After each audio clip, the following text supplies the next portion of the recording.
सलाम पाकिस्तान 24 न्यूज़ के साथ मैं हूं सुंदस खान और मैं हूं ज़िशान मलिक। हेडलाइंस आपने जाने, बुलेटिन का आगाज़ करेंगे। अमेरिका ने आबना हरमुज़ की नाकाबंदी कर दी। ट्रंप ने ईरान को धमकी देते हुए कहा कि उनका कोई भी जहाज़ अमेरिकी नाकाबंदी के करीब आया तो वो तबाह कर दिया जाएगा। ईरान की फास्ट अटैक कश्तियों को नहीं छोड़ेंगे। समुंदर में मौजूद ईरानी कश्तियाँ अमेरिकी नाकाबंदी के करीब भी ना आएं। ईरान की बहरिया समंदर की तह में पड़ी है, मुकम्मल निस्तो नाबूद हो चुकी है। उनके 158 बहरी जहाज़ तबाह कर दिए थे। आबना हरमुज़ में इस वक्त ईरान की कश्तियाँ मौजूद हैं जिनकी तादाद इंतहाई कम है। कोई भी ईरानी कश्ती अमेरिका नाकाबंदी के करीब ना आए। तो आपको बताएं कि अमेरिका ने आबना हरमुज़ की नाकाबंदी कर दी। ट्रंप ने ईरान को धमकी देते हुए कहा कि उनका कोई भी जहाज़ अमेरिकी नाकाबंदी के करीब आया तो वो तबाह कर दिया जाएगा। इसी पर बात कर लेते हैं। हमारे साथ मौजूद हैं साबिक सफ़ीर जौहर सलीम साहब, माहिर आलमी उमूर डॉक्टर सैयद-उज़्ज़मा साहब और दिफाई तज़कियाकार ब्रिगेडियर रिटायर्ड हारिस नवाज साहब। आप तीनों का बहुत शुक्रिया। मैं आगाज़ जौहर सलीम साहब आपसे करना चाहूँगा। जो ट्रंप धमकियाँ दे रहे हैं, आप समझते हैं कि ये सिर्फ प्रेशर टैक्टिक्स हैं या अमली तौर पर भी ऐसा कोई इक़दाम उठा सकते हैं? वो तो एक कंप्लीट ब्लॉकेज भी कर सकता है, तो उसमें तो कोई शक नहीं, कैपेसिटी उनकी है। अब वो ये क्यों कर रहे हैं, इस पे आ जाते हैं। क्योंकि ईरान ने ये बात नहीं मानी जो मुज़ाकरात में भी जो पॉइंट्स जिन पे फिराक से मुज़ाकरात तासुर का शिकार हुए वो यही थे, एक तो न्यूक्लियर इशू और एक ये अपना हुकूमत जो है। बाकी तो काफी सारे पॉइंट्स पे बात बन गई थी। तो अब अमेरिका ये समझता है कि जी ईरान अब इसको बहुत बड़ी लेवरेज समझ रहा है, वो चाहता है लेवरेज उनके पास रहे हैं और उसको इस्तेमाल करते रहे।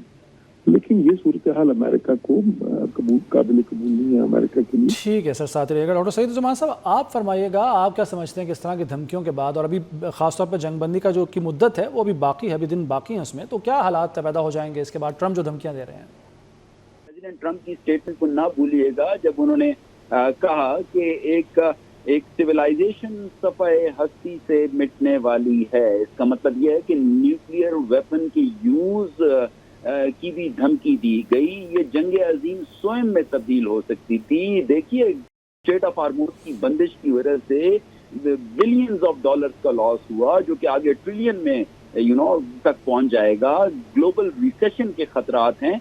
तो मैं समझता हूँ ये सारा कुछ जब हम ध्यान में रखें तो हमें मालूम पड़ता है कि ये जो प्रेसिडेंट ट्रंप ने जो ये एक नया कोएर्सिव स्पेक्ट्रम को मद्देनजर रखते हुए जो ये स्ट्रेटजी अपनाई है, मेरे ख्याल से फिलहाल तो प्रेशर टैक्टिक्स है, लेकिन ये प्रेशर टैक्टिक्स अगर इफ इट वेंट रॉन्ग तो बात कहीं से कहीं को निकल जाएगी। ठीक है, ब्रिगेडियर हारिस नवाज साहब, सर आप फरमाइएगा कि ट्रंप की सिर्फ गीदड़ भभकियाँ हैं, प्रेशर टैक्टिक्स हैं, या वाकई अमली तौर पर वो अब ये सब कुछ सोच रहा है अमल करने का जो उसने बयानात की शक्ल में बताया दुनिया को?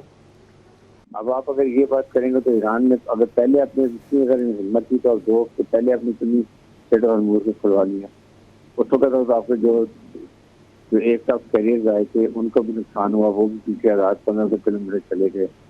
अब आपके ना जमीन आ रही है, ना ईस्ट के जो आपके मिडिल ईस्ट कंट्रीज है वो भी आपसे नाराज हैं, आपकी उनको बिट्रेल किया है।